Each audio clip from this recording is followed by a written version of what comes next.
everyone, welcome back to the channel.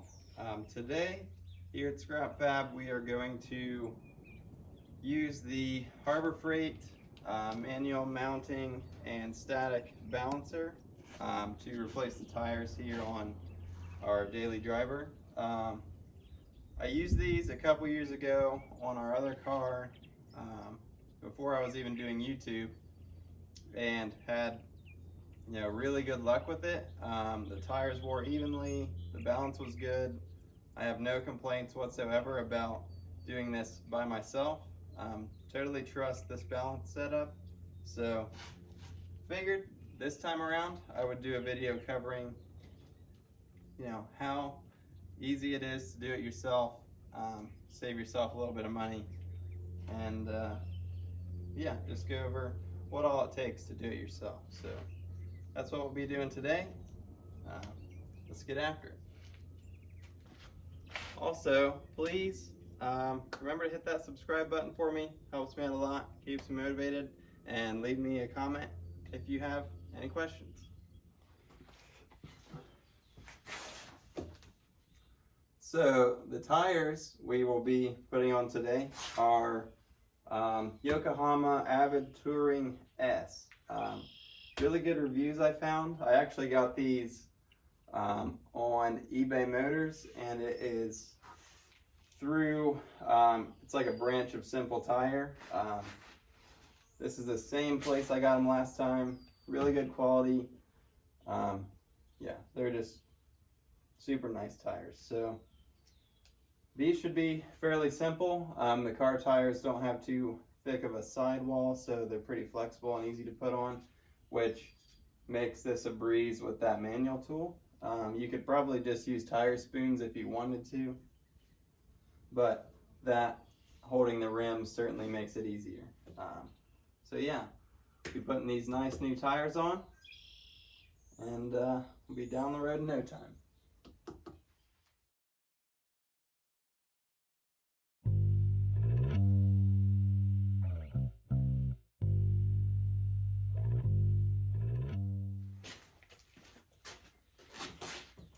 Okay, so I've already pulled the valve stem out of this tire. The one thing I want to remind you is if your car has tire pressure sensors, some are built into the valve stem, and you'll know that by the nut that is on the valve stem, and some are clamped around the rim. Typically, the sensor, being at the valve stem, you don't want to break it loose here or you'll break the sensor off because it folds up on the rim. So always start breaking loose your tire on the other side, and you should be just fine from that point on. So we'll go ahead and get it mounted up in here and break this tire loose. Yeah, keep making progress. Also, the one thing I forgot to mention was the base of this has spot for anchors in your concrete. I don't want to do that because I don't use it enough. If I was to use it every day, I would anchor it. So basically I just put the extensions on, weight it with the lawnmower, and it does fine. Anybody could do that in their backyard or whatever if you had to. So that's how I do it. It works just fine, or you can anchor it.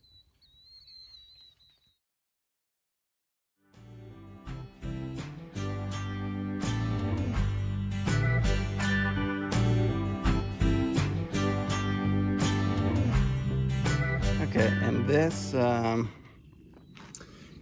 let's see, let me show you. So this comes with like a stud lock, basically, so the rim can't spin. So you got to feed that up through, and you have your clamp. It is directional, so it has to go down, and that way it's clamped, and then there's a cap. And that holds everything tight, and then you can work on getting the tire off.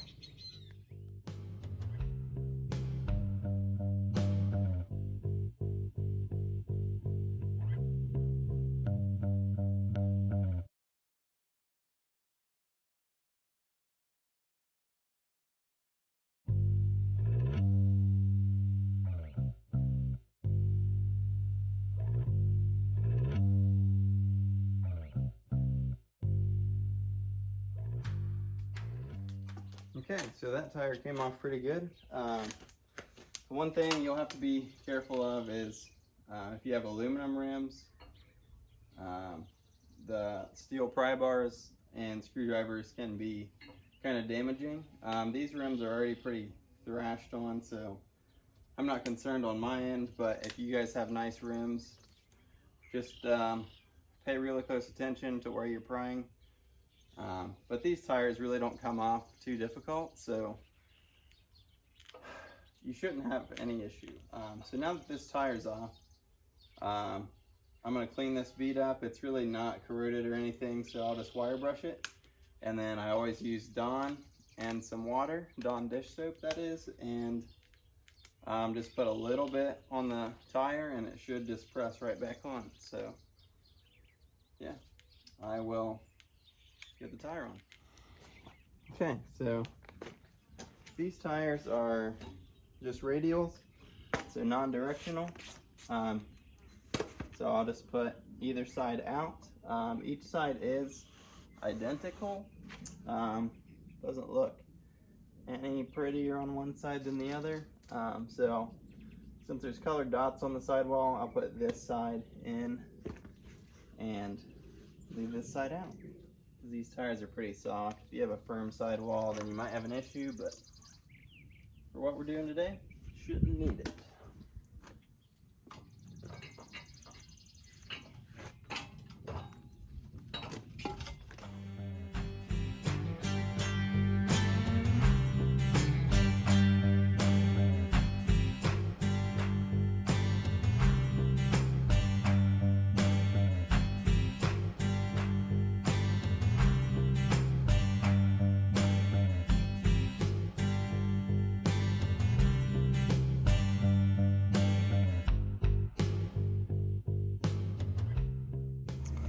Okay, so the tire's mounted. We'll move on to the balancer. With the balancer, it comes with an adjustable bubble here. You can see basically that changes with tilt, and you're going to want that bubble to be perfectly centered. So depending on the level of your floor, you will have to adjust this with these 3 screws. It's not very difficult.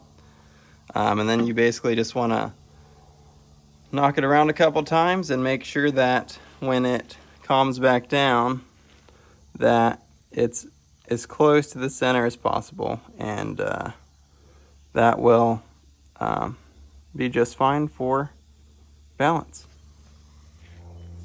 So normally when I do these tires, I leave the previous weights on, being that most of the time, from what I understand, is that the weight issue is in the wheel and not the tire. Obviously that's different for, sorry about that. Obviously that's different for big like truck tires and whatnot, but for these and the past couple times I've done tires, it has worked out to where leaving just the original weights on does just fine. Doesn't have any weird shakes or anything. This may be different, but I just want to throw that out there for you to think about.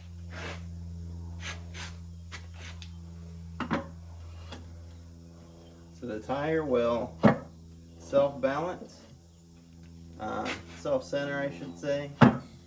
Just make sure that it looks centered on there. You can push down, drop it a couple times to make sure, and then just look around the outside. It should look really good. So then I always just spin it, make sure it looks even all the way around, and then you just want to let it naturally settle. Yeah, don't try to rush it or anything, and see where it ends up at. So it looks like we need a little weight here, but we have a weight on this side, so I'm going to remove that weight and see where we end up and go from there.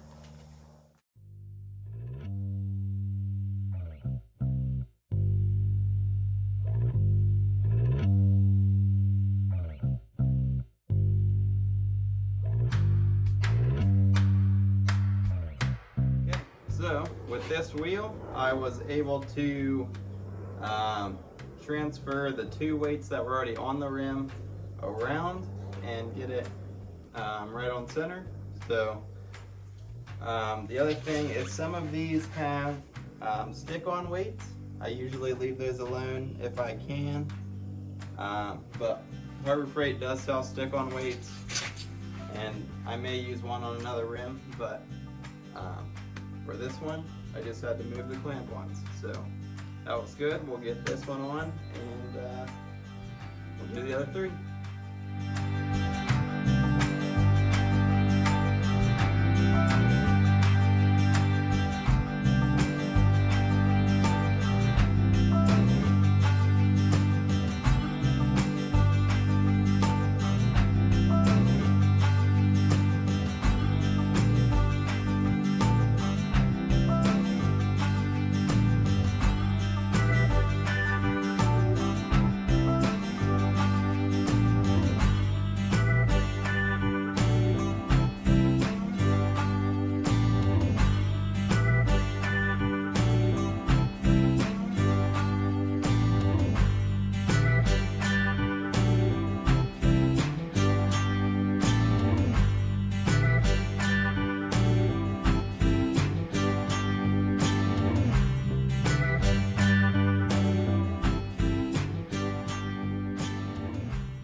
So that'll be it for our tire replacement video using Harbor Freight equipment.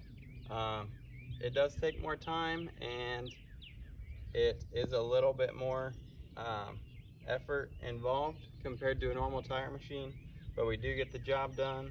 It does turn out good, and that equipment is only a couple $100 if I remember right, probably 150-ish. If you're like me, you only do tires, once every 5 years or whatever. It's really worth the investment, at least from my opinion. But yeah, it's all up to you. If you have questions, leave them in the comments.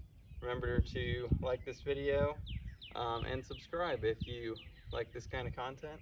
We will do little things here and there like that here on the channel. So yeah, I appreciate everybody tuning in today, and we'll see you on the next one.